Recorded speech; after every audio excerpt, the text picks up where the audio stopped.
Hey students, how are you all? I hope every one of you awesome. So आज हम देखने वाले हैं कि easiest trick to solve pedigree analysis. बहुत सारे बच्चों को ना इसमें कंफ्यूजन होती है, बोर्ड नीट में काफी क्वेश्चन भी पूछता है अच्छे खासे। तो सबसे पहले हम पेडिग्री चार्ट या पेडिग्री एनालिसिस क्यों करते हैं? तो हमें पता है कि अगर हमें किसी फैमिली है जो ह्यूमन जेनेटिसिस्ट होते हैं, राइट, तो वो क्या करते हैं, वो यहाँ पे पता लगाते हैं कि इनकी फैमिली टेबल में किस तरीके से बीमारियां इनहेरिट हो रही हैं, और उसके बेसिस पर हम देखते हैं कुछ डोमिनेंट बीमारियां हैं, कुछ रेसेसिव होती हैं, राइट। तो यहाँ पे सबसे पहले अगर मेल की बात करें, राइट, तो मेल यहाँ पे हम और कुछ साइन हम यूज करते हैं, जैसे हमने यहाँ पे साइन बना भी रखे हैं। जैसे कि अगर मेल है तो उसको स्क्वायर बनाते हैं, फीमेल है तो उसको राउंड बनाते हैं, राइट। और यहाँ पे अगर अनस्पेसिफाइड सेक्स है तो उसको इस तरीके से डायमंड शेप में बनाते हैं। यहाँ पे अगर ये शेडेड है, जैसे आपको दिख रहा है ये सारे शेडेड हैं, मेल फीमेल अनस्पेसिफाइड सेक्स, तो वो बता रहा है कि वो लोग बीमार हैं, राइट। उसके बाद ये मेल फीमेल के बीच में जो ब्रिज बन रहा है वो मेटिंग को शो कर रहा है, सेक्सुअल रिप्रोडक्शन को, जिससे कि ऑब्वियसली ऑफस्प्रिंग प्रोड्यूस होती है। उसके बाद यहाँ पे जब मेटिंग के बाद इनके ऑफस्प्रिंग को हम इस तरीके से रिप्रेजेंट करते हैं, ये इस तरीके से लाइन से। और ये इनका पहला बच्चा है, ये वाला जो फर्स्ट पर है, सेकंड बच्चा, इस तरीके से यहाँ पे सीक्वेंसेस का पता लगाते हैं। तीसरा बच्चा, चौथा बच्चा यहाँ पे लिखेंगे, पांचवा बच्चा यहाँ पे लिखेंगे, राइट। उसके बाद आइडेंटिकल ट्विंस के लिए कौन सा सिंबल होता है? मेल फीमेल की मीटिंग। और डायरेक्ट ये देख लो आप, डायरेक्ट इस तरीके से हमने इससे दो मतलब डाइवर्शन निकाले।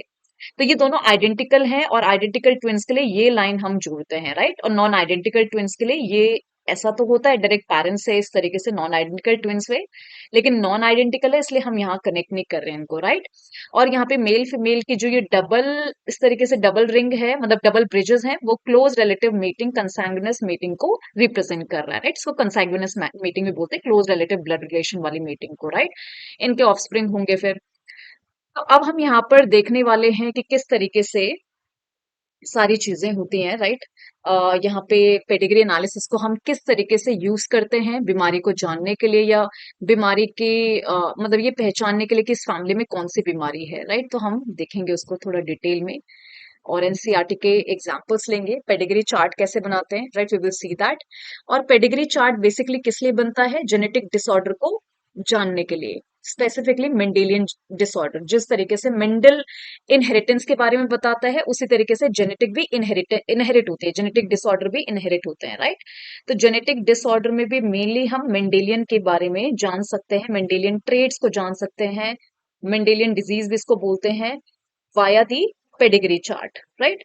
तो पेडिग्री हम यहाँ पे बहुत सारी वेज में बनाते हैं। तो सबसे पहला जो टाइप है वो ऑटोजोमल होता है। कुछ बीमारियां होती हैं ऑटोजोमल, तो हम ऑटोजोमल बीमारियों के लिए बनाएंगे। ऑटोजोमल मतलब हमें पता है कि हमारे पास 46 क्रोमोसोम है। 46 में से 44 होते हैं ऑटोजोम, जो कि नॉर्मल बॉडी के लिए बॉडी वाले होते हैं। और फिर यहाँ पे जो लास्ट के दो होते हैं वो एक्स एक्स होते हैं फीमेल में, एक्स वाई जिनको सेक्स क्रोमोसोम भी बोलते हैं, राइट। तो इस तरीके से ये ह्यूमन के क्रोमोसोम है। तो ऑटोसोम में अगर कोई चेंज होता है, उन 22 क्रोमोसोम में कोई चेंज होता है, तो उसको ऑटोसोमल डिजीज बोलते हैं। और यहाँ पे अगर सेक्स वाले क्रोमोसोम में होता है चेंज, तो सेक्स लिंक्ड बोलते हैं, राइट। उसके बाद हमें कैसे पता चलेगा कि कौन सी डिजीज ऑटोजोम वाला टेबल उन्होंने दिया है? बच्चे बहुत कंफ्यूज होते हैं इसमें, ढंग से सुनना, एंड तक सुनना, राइट। और कोई भी डाउट होगा, आई एम ऑलवेज देयर, तो आप पूछ सकते हैं कमेंट बॉक्स में डाउट को, राइट। ऑटोजोम में यहाँ पे देखो बेटा, दो टाइप के होते हैं। तो सबसे पहला है डोमिनेंट, एंड दूसरा है रेसेसिव, राइट। तो हमारी किताब में काफी सारी रेसेसिव बीमारियां दे रखी हैं, तो वो हम सारी डिस्कस करेंगे। रेसेसिव ऑटोजोमल और डोमिनेंट ऑटोजोमल है, ओके। और सेम यहाँ पे अगर हम देखेंगे, सेक्स लिंक्ड में भी रेसेसिव है और डोमिनेंट है, इसमें भी दो टाइप के होते हैं। हम कैसे पहचानेंगे कि कौन सी सेक्स लिंक डोमिनेंट है? ये यहाँ पे बच्चे बहुत फंसते हैं, लेकिन अच्छे से सुनना है, कोई इसमें कंफ्यूज नहीं होगा। ये पूरा टॉपिक आज हम कंप्लीट करेंगे, राइट। उसके बाद यहाँ पे जो रेसेसिव डिसऑर्डर होता है, इसमें आप देखेंगे कि जनरेशन स्किप्ड है। अब ये जनरेशन स्किप्ड क्या होता है कि बहुत बार आपको ऐसा, जब पेडिग्री चार्ट देखते हैं, अभी मैं दिखा रही हूँ आपको किस तरीके से जनरेशन स्किप्ड होती है इस कंडीशन में। तो देखो यहाँ पे अगर हम देखेंगे, ये वाला टेबल देखो आप, ये एनसीईआरटी का टेबल मैंने लिया है, और ये एनसीईआरटी के टेबल में आप देखेंगे कि मेल है फीमेल है, इनको कोई बीमारी नहीं है, ये नॉर्मल है क्योंकि शेडेड नहीं है, ये वाले शेडेड है, राइट। और इनके जो बच्चे हुए वो शेडेड, मतलब उनमें बीमारी है। ऐसा कैसे हो गया कि माँ बाप में कोई बीमारी नहीं दिख रही है लेकिन बच्चों में बीमारी है? तो रेसेसिव वाली ना माँ बाप में, पेरेंट्स में छुप जाती है लेकिन बच्चों में दिख जाती है, ऐसा क्यों? We will see. और आपको पता है डोमिनेंट रेसेसिव जो है वो किस तरीके से आगे इनहेरिट होते हैं। मेंडल में आपने मोनोहाइब्रिड डाइहाइब्रिड मेंडल में पढ़ा ही होगा। तो वैसे ये बीमारियां भी मेंडेलियन ट्रेट को फॉलो करती है, राइट। तो अभी मैं आपको समझाऊंगी ये सारी ऑटोसोमल रेसेसिव ट्रेट के बारे में। तो ये देखो आप, तो देखते हैं कि भाई ये ऑटोसोमल रेसेसिव में मम्मी पापा को कोई बीमारी नहीं है लेकिन बच्चे को बीमारी है, कैसे? तो यहाँ पे जनरेशन स्किप उसको बोलते हैं। तो जनरेशन स्किप मतलब कि children are affected, if children are affected, इसका मतलब ये नहीं है कि उनके पेरेंट्स भी अफेक्टेड होंगे, राइट। तो ऐसा क्यों हुआ? But parents are unaffected. Parents unaffected क्यों है उनमें, मतलब कोई बीमारी दिखी क्यों नहीं रही है? क्योंकि वो पेरेंट्स कैरियर हो सकते हैं और कैरियर ही हैं, तभी उनके बच्चों में बीमारी है। We will see what exactly the carrier one. तो यहाँ पे देखो कैरियर क्या होता है। ऑटोजोम रेसेसिव के बारे में हम बात कर रहे हैं, राइट। सबसे पहले हम ऑटोजोमल रेसेसिव के बारे में बात कर रहे हैं। ऑटो लिख रही हूँ मैं यहाँ पे। तो सपोज करो ये पेरेंट है, ऑटोजोम को हम ए से रिप्रेजेंट कर रहे हैं, एक जीन का दो अलील है। सपोज सिकल सेल अनीमिया हमें पता है रेसेसिव डिसऑर्डर है, राइट। तो एक अलील यहाँ पे, और यहाँ पे सिकल सेल अनीमिया के लिए एक्चुअल में हम लोग जो है वो यूज करते हैं एचबी, क्योंकि हीमोग्लोबिन डिफेक्ट होता है इसमें, राइट। हीमोग्लोबिन का डिफेक्ट होता है। तो सपोज ये एक अलील है हीमोग्लोबिन का, ये दूसरा अलील है हीमोग्लोबिन का, और ये सिकल सेल एक एक अलील सिकल सेल अनीमिया का म्यूटेशन हो चुका है इसमें, सिकल सेल अनीमिया वाला, राइट। अब ये एक पेरेंट है, सपोज ये फीमेल पेरेंट है। वैसे यहाँ पे मेल पेरेंट है, वो भी सपोज कैरियर है, ये भी कैरियर है, इसमें भी एक अलील यहाँ पे अफेक्टेड है। तो यहाँ पे जब मेल कैरियर होता है और फीमेल कैरियर कब होते हैं? जब हेट्रोजाइगस कंडीशन होती है, राइट। हेट्रोजाइगस मतलब एक जो है अलील ठीक है, दूसरा खराब है, दूसरे में म्यूटेशन हो गई। तो ये होता है हेट्रोजाइगस कंडीशन। और हेट्रोजाइगस कंडीशन में रेसेसिव कैसा होता है? रेसेसिव जो है वो कैरियर होता है, मतलब रेसेसिव खुद को शो नहीं करता, बीमारी नहीं करेगा, बट ये कैरियर है, ये एक्चुअली म्यूटेशन को कैरी कर रहे हैं दोनों पेरेंट्स। अब इनकी मीटिंग हुई और इनके आगे ऑफस्प्रिंग हम देखेंगे, ठीक है। तो ऑफस्प्रिंग के क्या कंडीशन से हम देखेंगे, सबसे पहले इनके गेमीट्स बना लेते हैं। तो लेट्स सी इनके गेमीट्स। इनमें जो है 50% फीमेल में बनेंगे, 50% गेमीट ऐसे वाले अलील के, और 50% गेमीट्स बनेंगे ऐसे वाले अलील के, राइट। तो मतलब यहाँ पे 50-50% गेमीट्स ऐसे बनेंगे, और उसके बाद हम इनको क्रॉस करा के इनके बच्चे देखेंगे कि कैसे होंगे, राइट, उनका परसेंटेज। तो ये है फीमेल गेमीट्स, और हम बिल्कुल उनकी तरह क्रॉस करेंगे जैसा हम वहां करते थे, मेंडल में करते थे, राइट। और ये है गेमीट, हीमोग्लोबिन, मेल के गेमीट, राइट। तो एक तरफ हमने फीमेल के गेमीट लिखे, एक तरफ हमने मेल के गेमीट लिखे। अब हम इनको क्रॉस करवाते हैं। तो अब यहाँ पे देखो ये वाले ये इसके साथ क्रॉस करेगा, तो ये दोनों नॉर्मल हुए, ठीक है। तो उनके कुछ बच्चे नॉर्मल होंगे। अब यहाँ पे ये वाला इसके साथ क्रॉस करेगा तो कैरियर होगा, क्योंकि एक ही अलील है अफेक्टेड। ये वाला इसके साथ करेगा तो ये भी कैरियर होगा, क्योंकि इसका भी एक ही हीमोग्लोबिन वाला अलील अफेक्टेड है। लेकिन यहाँ पे जो है ये वाली कंडीशन, इसके साथ क्रॉस करवाओगे तो ये कंडीशन आएगी। तो अगर आपसे कोई पूछेगा कि इनकी जो अगली जनरेशन होगी उसमें क्या क्या कंडीशंस आ सकती हैं, तो मतलब यहाँ पे चार में से जो एक है वो नॉर्मल होगा। तो अगर चार में से एक नॉर्मल है तो मतलब 25% बच्चे इनके जो हो, 25% चांसेस इनके बच्चे होने के वो नॉर्मल है, क्योंकि दोनों जो है वो कैरियर है, राइट। वैसे यहाँ पे अगर आप देखेंगे कि ये दो मतलब कैरियर कैसे बच्चे होंगे, तो दो में से चार कंडीशन कैरियर वाली है। तो मतलब 50% चांसेस हैं कि इनके बच्चे कैसे होंगे, कैरियर ही होंगे, उनमें बीमारी नहीं होगी लेकिन म्यूटेशन होगी। और ये एक में से चार कंडीशन कैसी है, तो बेटा एक में से चार कंडीशन ऐसी है कि यहाँ पे ये कैसे होंगे, यहाँ पे ये कैरियर नहीं, यहाँ पे ये डिजीज्ड होंगे, क्योंकि दोनों अलील यहाँ पे इफेक्टेड है। तो हमें पता है कि रेसेसिव जो है वो इसी तरीके से रेसेसिव ट्रेट भी अपना चीजें शो करते हैं। तो मतलब तीन कंडीशंस होने की, तीन टाइप के जीनोटाइप होने की संभावना इनके बच्चों में है, राइट। तो अब हम देखेंगे कि किस तरीके से, सपोज करो यहाँ पे कंडीशंस लिखते हैं, राइट। अब कंडीशंस हम लिखेंगे, तो चलो जी लिखते हैं। तो ये है पेरेंट्स के gene, male parent female parent, इस तरीके से, right. Female parent male parent, दोनों की मीटिंग, और इनके बच्चे, ये दोनों नॉर्मल हैं बिल्कुल, इनमें कोई बीमारी नहीं दिख रही, बट इनके बच्चे कैसे हैं, यहाँ पे अफेक्टेड है। तो मैंने कहा 50% चांसेस हैं कि वो कैरियर हो, और 50% चांसेस हैं कि वो, सॉरी 25% चांसेस हैं कि वो नॉर्मल हो, 25% चांसेस हैं कि वो डिजीज्ड हो, और बाकी 50% चांसेस हैं कि वो यहाँ पे कैरियर होंगे, राइट। तो सपोज ये इनके बच्चे हैं, तो अगर ये बच्चा है तो इसमें पक्की बात है, क्योंकि ये अफेक्टेड है तो इसमें दोनों अलील अफेक्टेड होंगे। ये अफेक्टेड है तो इसमें दोनों अफेक्टेड होंगे। ये कैरियर भी हो सकता है, तो अब इसकी सपोज करो किसी से शादी हुई, और इनके बच्चे जो हैं वो इस तरीके से, तो मतलब इनके बच्चे जो हैं वो अफेक्टेड हैं। तो अफेक्टेड तभी हुए जब इनमें कोई चीज हमें दिख नहीं रही है, मतलब ये बीमार नहीं है लेकिन इनके बच्चे बीमार है, तो दोनों कैरियर हैं उस कंडीशन में। तो बच्चा सी, रेसेसिव वाले में जनरेशन स्किप्ड है, पेरेंट्स में बीमारी नहीं है लेकिन बच्चों में बीमारी दिख रही है, क्योंकि वो छुपी हुई थी और वो तभी एक्सप्रेस होगी जब दोनों अलील में म्यूटेशन दिखेगी, राइट। तो ये बिल्कुल मेंडेलियन ट्रेट पे डिपेंड करता है, इसलिए इसको मेंडेलियन डिसऑर्डर डिसऑर्डर भी बोलते हैं, right. So if children are affected but parents are unaffected in case of the recessive disorder, right.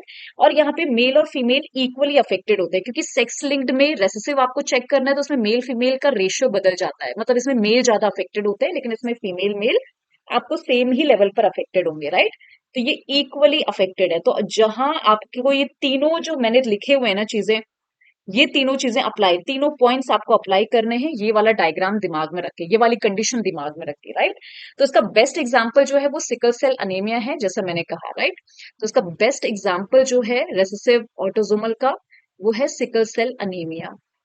तो सिकल सेल अनीमिया जो है वो पॉइंट म्यूटेशन है। पॉइंट म्यूटेशन मतलब एक, सिर्फ एक बेस पेयर में चेंज है।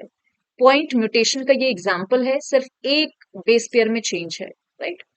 सिंगल बेस पेयर में चेंज है, और वो भी कहां पर, we will see change in single base pair. और इस एक बेस पेयर में चेंज होने की वजह से पूरा का पूरा स्ट्रक्चर ही चेंज हो जाता है। मतलब जो आरबीसीज है वो कैसा दिखने लगता है, आरबीसीज बिल्कुल ही सिकल सेल जैसा दिखने लगता है ना, ऐसा सिकल सेल जैसे होते हैं, इस टाइप का। तो यहाँ पे देखिए कि किस तरीके से क्या हो रहा है यहाँ पे। तो सिक्स जो हीमोग्लोबिन चेन होती है, हमें पता है अल्फा बीटा हीमोग्लोबिन में दो अल्फा चेन होती हैं, दो अल्फा प्रोटीन पॉलीपेप्टाइड चेन, दो यहाँ पे बीटा होती हैं।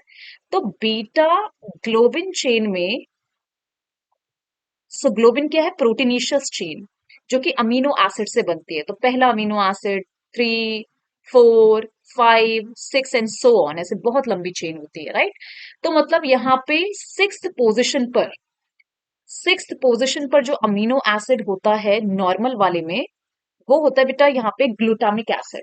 तो six position of beta haemoglobin chain में क्या होता है यहाँ पे, ग्लोबिन चेन किसकी, हीमोग्लोबिन की, एच बी हम बात कर रहे हैं, राइट।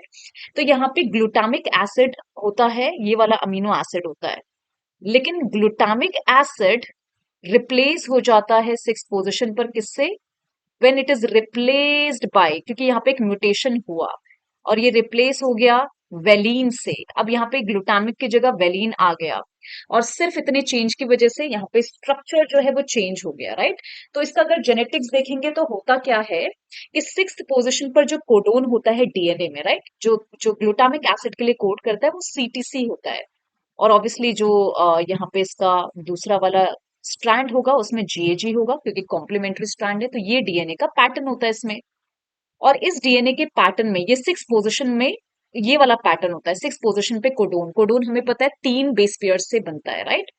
अब एमआरएनए जो है, एमआरएनए बनना है तो एमआरएनए जो है हमें पता है वो इसको कॉपी करता है, तो एमआरएनए जो है वो बनेगा जीएजी। राइट। और जीएजी किसके लिए कोड करता है? ऑब्वियसली ग्लूटामिक एसिड के लिए कोड करता है। मैं ग्लू लिख रही हूँ, ग्लूटामिक एसिड के लिए, राइट। ये यहाँ पे म्यूटेशन हो जाएगा इस डीएनए में, और टी की जगह यहाँ पे क्या हो जाता है? टी की जगह ए आ जाता है, राइट। तो ये सी ए सी हो जाता है, तो इसका जो होगा जीटीजी बनेगा, दूसरा कॉम्प्लीमेंट्री डीएनए। और जो एमआरएनए बनेगा, एमआरएनए जो बनेगा वो कैसे बनेगा? जीयूजी। तो जीयूजी जो एमआरएनए है वो किसके लिए कोड कर रहा है बेटा? वेलिन के लिए, राइट। और वेलिन ग्लूटामिक की जगह जब रिप्लेस हो जाता है, वेलिन उसको रिप्लेस कर देता है, तो उसके वजह से यहाँ पे स्ट्रक्चर चेंज हो जाता है। तो मतलब यहाँ पे हमारी एनसीईआरटी का पैराग्राफ आप जब पढ़ेंगे ना, तो उसमें लिखा है स्ट्रक्चर ऑफ, इसके बाद पक्का पढ़ेंगे आप, right. Structure of RBCs are changed. कैसे हो गए?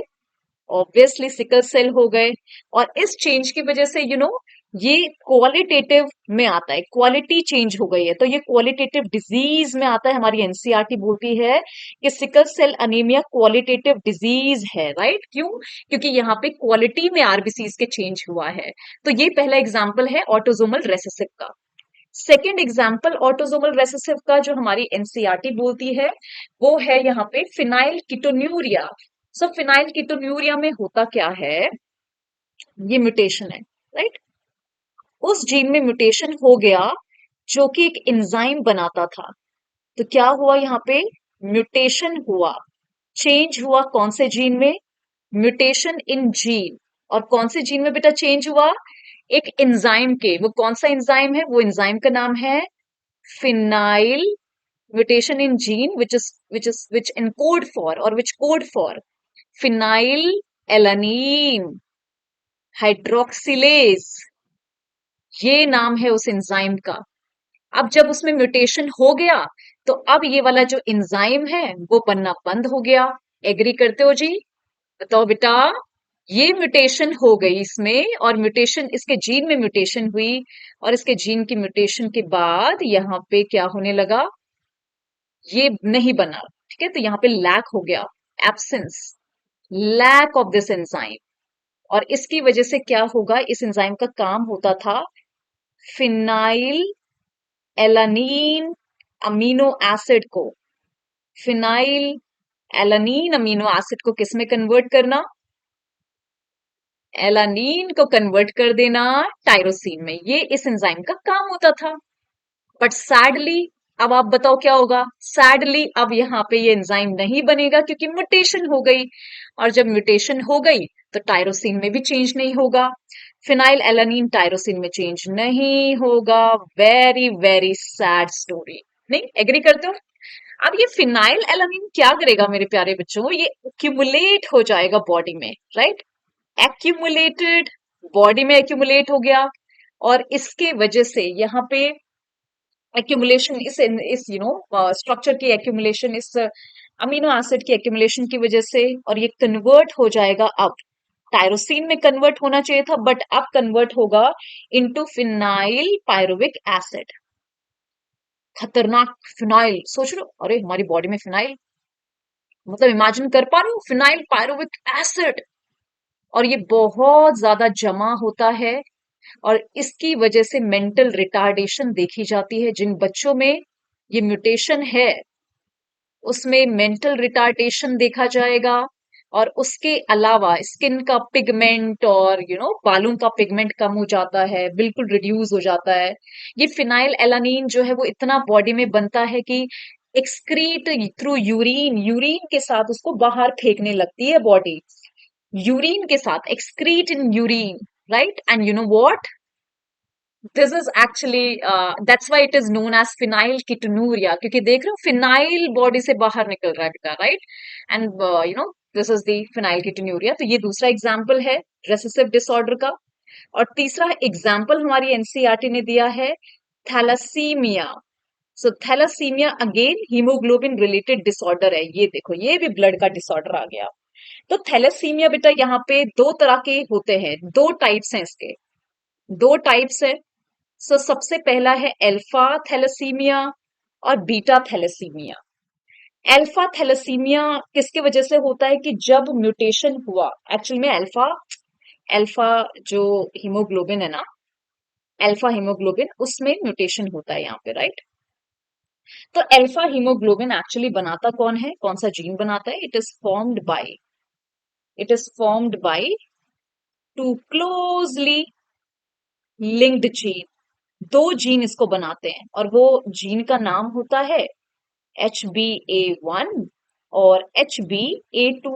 अब ये HbA1 और HbA2 कहाँ प्रेजेंट होते हैं? तो भाई ये प्रेजेंट होते हैं ऑन क्रोमोसोम नंबर।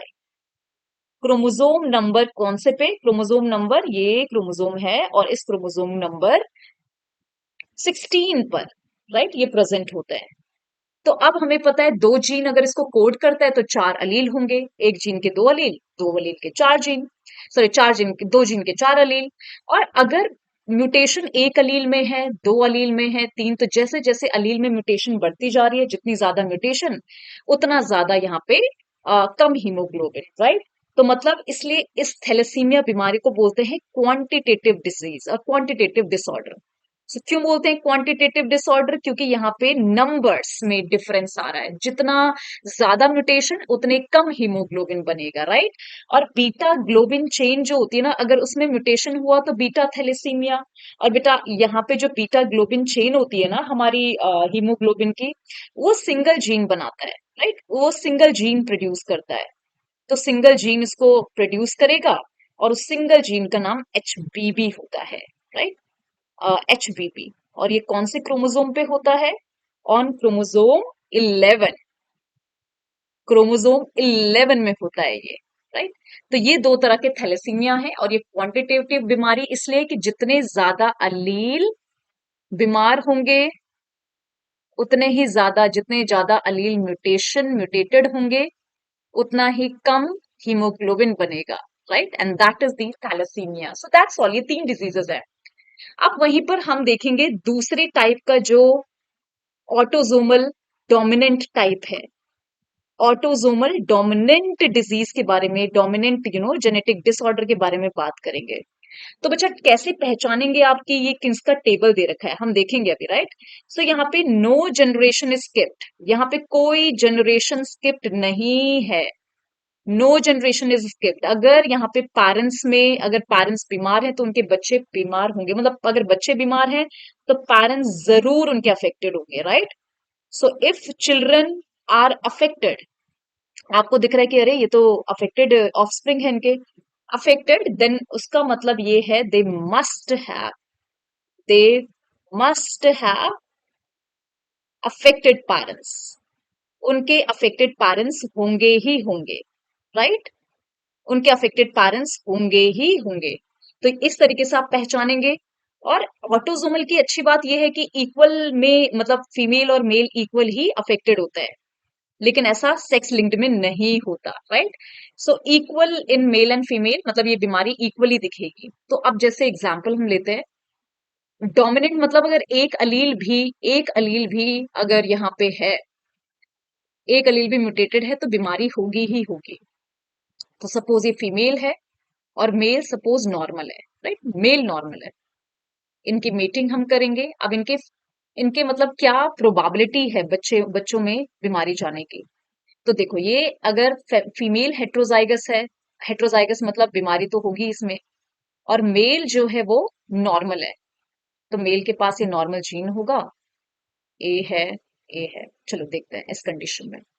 तो इस कंडीशन में जो है ये नॉर्मल है, ये वाला इसके साथ देखेंगे तो बीमारी है, ये वाला। तो मतलब 50% इस कंडीशन में नॉर्मल बच्चे होंगे, इनके 50% चांसेस है कि इनके बच्चे नॉर्मल हो, क्योंकि 2 आउट ऑफ 4 कंडीशन ऐसी होगी।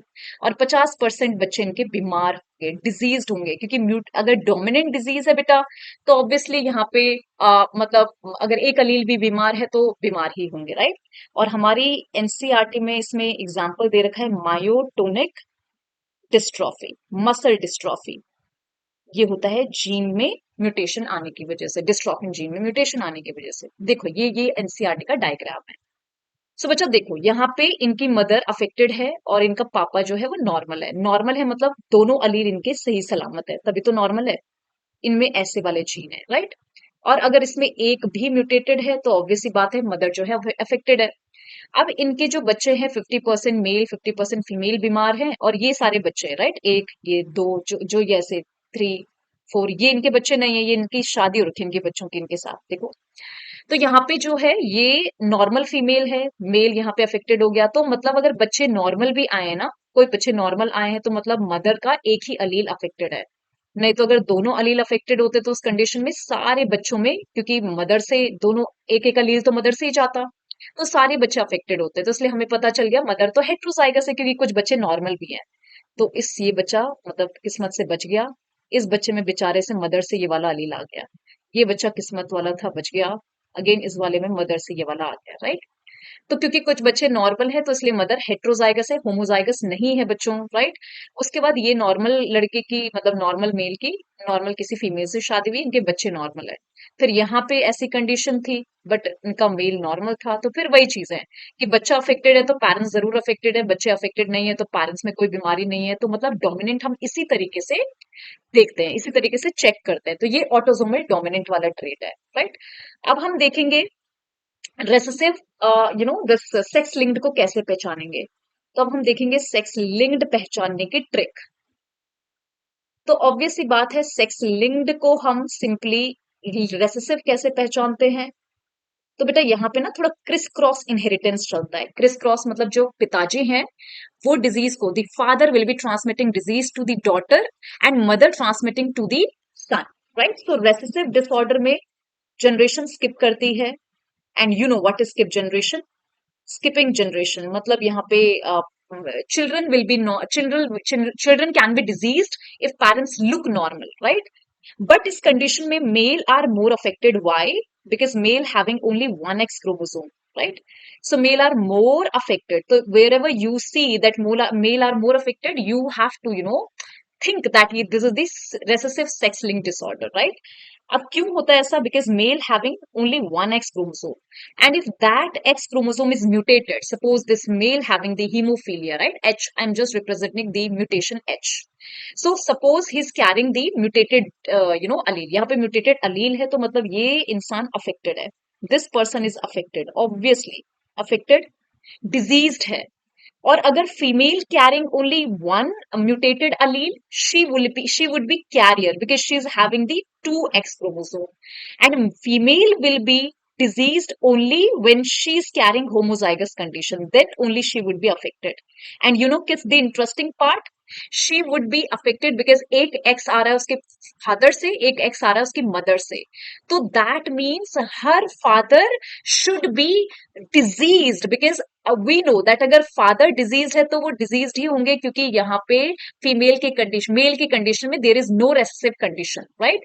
दे ईदर आर अनअफेक्टेड, या तो वो नॉर्मल होंगे या वो अफेक्टेड होंगे, दो ही कंडीशन है, no carrier condition. So that means हर father is affected, and that's why female have got this X from father, and her mother can be carrier, and she actually get this from the mother. तो ये female तभी affected होगी जब उसका father affected होगा, only when her father is affected, only when her father is affected, तभी ये affected होगी। और मदर अगर अफेक्टेड भी है ना, मदर अगर अफेक्टेड भी है और उसका फादर नॉर्मल है, तो she will be carrying normal x from father and one from the mother, वो फिर भी नॉर्मल कैरियर होगी। बट अगर उसका पापा अफेक्टेड है तो पक्की बात है she would be like affected, right. अगर मदर भी कैरियर है और फादर अफेक्टेड है तो बेटा फिर तो ये हो सकता है, पूरे चांसेस है कि यहाँ पे। लेकिन अगर इस कंडीशन में अगर फीमेल अफेक्टेड है तो फादर जरूर अफेक्टेड होगा। This is something which you have to remember. इसका बेस्ट एग्जांपल है बेटा हीमोफीलिया डिजीज, रॉयल डिजीज भी बोलते हैं, क्योंकि ये जो हम चार्ट पढ़ते हैं ना इसमें, वो रॉयल फैमिली से पढ़ते हैं, मतलब वो क्वीन विक्टोरिया की फैमिली में ये बीमारी थी, जिसमें ब्लड क्लॉटिंग फैक्टर एब्सेंट होता है, एक ब्लड क्लॉटिंग फैक्टर म्यूटेटेड होता है। और हमें पता है ब्लड क्लॉटिंग 11th क्लास में हमने पढ़ा था कि बहुत मल्टी स्टेप रिएक्शन है, और एक भी फैक्टर एब्सेंट है, एक भी फैक्टर म्यूटेटेड है, नहीं बन रहा, तो नहीं रुकेगा blood, right. Blood clotting absent है, फैक्टर इज म्यूटेटेड, और जिसकी वजह से क्या होगा? No clot, and no clot मतलब ब्लड लॉस और death.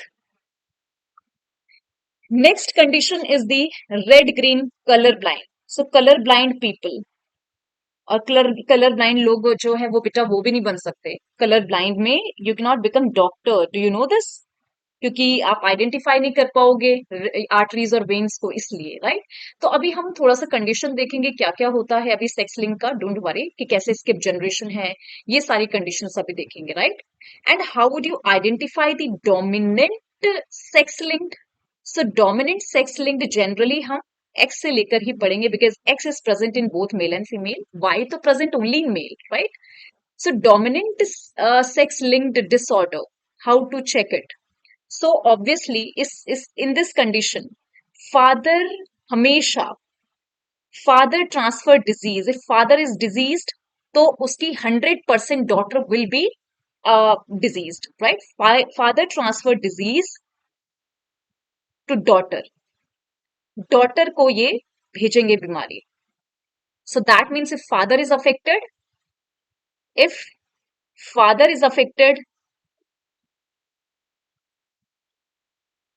his 100% daughter are affected, 100% daughter affected ही होंगी, 100% चांसेस हैं कि daughter will be affected, right. So they will be diseased, उनको बीमारियां होंगी। एंड मदर दोनों में ट्रांसमिट करेगी, बिकॉज मदर का एक्स दोनों में जाता है, so mother affect both. And in this condition also no skipping, mother affected both, affect both male and female, mother affecting both male and female, right? So mother affect both male and female in this condition.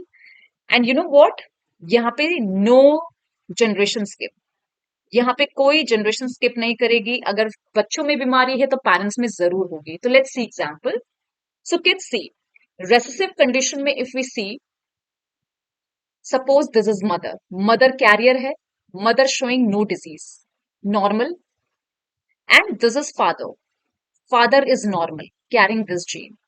Now if you see the offspring, तो यहाँ पे जो mother है, right, तो उनके जो gametes होंगे बेटा वो कुछ ऐसे बनेंगे, मदर के गेमीट और यहाँ पे फादर के गेमीट।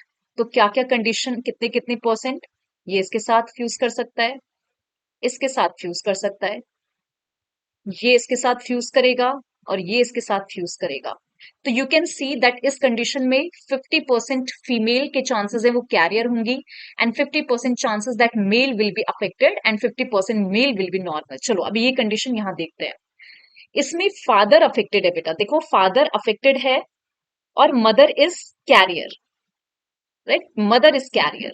कैसे पता चला? बिकॉज फीमेल जो है शी इज अफेक्टेड, और फीमेल वुड बी अफेक्टेड क्योंकि एक एक्स ये वाला फादर से आएगा हमेशा, and one she got mutated x from the mother, and again she is affected। तो आप देख रहे हैं कि अगर फादर अफेक्टेड है और अगर मदर से ये वाला जीन इन पे आ रहा है तो दे आर अफेक्टेड, राइट। इस कंडीशन में this person, this male have got this from the mother, and obviously this male is affected। अब यहाँ पे they got married, right? So she got married to a female। अब ये normal दिख रही है but she won't be normal because we know कि यहाँ पे girl is affected. So girl is affected because surely she is getting one X mutated from mother and one from the father. Male is normal because from the mother ये वाला X गया, तो that's why male is normal. And in this condition both of them are affected. Affected means this way, all the genes are mutated, right? Sorry, this is female and this is male, right? Why? So that means their all children will be mutated। So this is the example of recessive। you see dominant, dominant में यहाँ पे इस तरीके से mail affected है तो all the female will be affected, and female is affected मतलब एक एक्स भी इसमें अगर म्यूटेटेड है तो she will be affected, right? So this is the mutation, this is the mutation। and now you just see इसका mail normal है क्योंकि यहाँ पे एक एक्स नॉर्मल है मदर से, तो he got this from the mother, normal from the mother and Y from the father, that's why he is normal. और यहाँ पे इसने अनलकली मदर से ये वाला अलील ले लिया, यहाँ पे ऑब्वियसली इससे अनलकली मदर से ये वाला अलील ले लिया, तो नाउ दे आर अफेक्टेड। इस कंडीशन में because male is affected, so always in this condition female will be affected, female child will be affected, क्योंकि ये हमेशा एक्स एक फादर से आएगा। एंड नो मैटर मदर अगर नॉर्मल भी है राइट और कैरियर सो इसमें कैरियर नहीं हो सकती तो मदर इज नॉर्मल. सो इस कंडीशन में सन इज ऑलवेज, अगर मदर अफेक्टेड नहीं है ना, if mother is not affected then son will not be affected. Son, all the son will be normal. But if father is affected, all daughter will be affected in case of dominant, as I have told you, right? So this is the crisscross inheritance, that from the mother, disease will transmit to the son, as well as dominant way, it will be transferred to the daughter, right? So I hope this is clear. So this is the easiest, I mean, you have to just write down all these things in order to solve the paper. So बच्चा सी पहला question है, आपको ये देखना है कौन सी बीमारी को शो कर रहा है. सो यू जस्ट सी यहाँ पे नॉर्मल मेल है, नॉर्मल फीमेल है, जनरेशन स्किप है तो रेसेसिव डिजीज है. अब हम देखेंगे कि भाई सेक्स लिंक्ड है या ऑटोजोमल है, तो यू विल सी दिस. देखो बेटा यहाँ पे ये नॉर्मल दिख रहा है राइट. इनकी बेटियां जो है वो बीमार है. अगर देखो रेसेसिव सेक्स लिंक्ड होता तो इसका फादर अफेक्टेड होता, फादर अफेक्टेड होता तभी फीमेल भी अफेक्टेड होती, because one X from the mother one from father. तो obviously this is not sex linked, because I have told you that अगर if this is the recessive sex linked, उस condition में भी क्या होगा कि फादर अफेक्टेड होना चाहिए तभी डॉटर अफेक्टेड होगी, वरना नहीं. तो ऑब्वियसली बात है ऑटोजोमल रेसेसिव है. So this is the sickle cell anaemia. Which of the following occur due to presence of autosome? So kids see 2022 का क्वेश्चन है राइट. सो यहाँ पे presence of the autosome linked dominant trait. So हमें पता है autosomal myotonic dystrophy है. If colour blind female है बेटा, so colour blind is recessive disorder, you know right. So colour blind means female colour blind है तो दोनों allele affected है. Men and a man whose mother was also colour blind. What are the chances of progeny having the colour blindness? So बच्चा सी यहाँ पे दो condition हो सकता है. उसकी मदर भी ओके यहाँ पे अगर मदर कलर ब्लाइंड थी इस आदमी की तो obviously he must be colour blind. Now they got married. अब ये पूछ रहा है कि हर progeny having colour blindness, what are the chances of her progeny having colour blind. Okay so यहाँ पे ये gametes, oh see male gametes. Now let's cross them. Y condition XCY. So 100% male will be affected. 100% mail इस condition में affected होंगे और female जो है female भी 100% अफेक्टेड होंगे right. So 100% female will be affected means सारे बच्चे इनके अफेक्टेड होंगे. So A is the perfect answer. 2021 का क्वेश्चन है cross between male and female both heterozygous for the sickle cell anaemia. Okay so they are heterozygous like this for the sickle cell anemia. What is the percent of the progeny will be diseased? Again, कैसे पता लगाएंगे आप? You will segregate their gamete like this. तो ये mail का female का gamete हमने segregate किया. We will cross ये condition. We will cross it with this condition. We will cross it with this ऐसी condition. We will cross it with this condition. तो out of कितनी percent progeny diseased? तो बेटा अगर autosomal recessive है तो ये वाले डिजीज्ड होंगे. तो 1 out of 4. तो you can easily find out the percentage. It will be 25%. No, so 25% will be the answer. So this is the other question. You will be solving it by yourself. ये आप screenshot ले लो इसकी. You take screenshot of this question, although answer is written, but you will practice and you will, in case you find you are stuck, you will be sharing it with me. This is other question. Take the screenshot. So thank you. Hope everything is clear, kids. Have a great day.